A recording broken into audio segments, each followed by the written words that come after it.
Phone tapping కేసుపై లీకులు మానేసి దమ్ముంటే చర్యలు తీసుకోవాలని సవాల్ విసిరారు కేటీఆర్.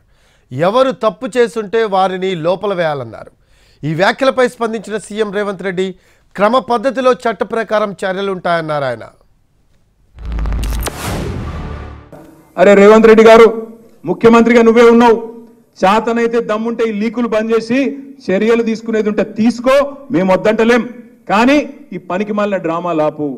ఏం చేస్తుండ్రు? రోజు ఒక్క లీకు, అదేదో స్కామ్ అయింది, ఇదేదో స్కామ్ అయింది. డైరెక్ట్గా చెప్పారు, అదరా నాకు అర్థం కాదు. సీదా చెప్పు, ఈ తప్పు అయింది, వీని పట్టుకున్నాం అని లోపలేసినామని చెప్పు. ధైర్యం ఉంటే చెయ్యి. ముఖ్యమంత్రి నువ్వు, అధికారం నీది. తప్పులేం జరిగినాయో బయట పెట్టు, లోపలే ఎవరెవరు నేస్తావే, మేము వద్దంటలేం కదా.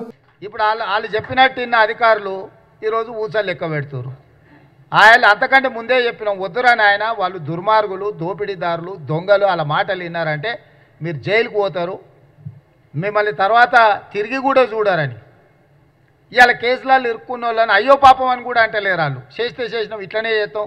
ఎవడు మాట్లాడతాడు? ఊర్లలో ఆవారగాడు మాట్లాడతాడు, తాగుబోతాడు మాట్లాడతాం. గట్లనే చేస్తాం, మేము బజార్లో బట్టలు ఇప్పుకొని తిరుగుతాం. అయితే ఏందని ఊర్లలో అన్నారు.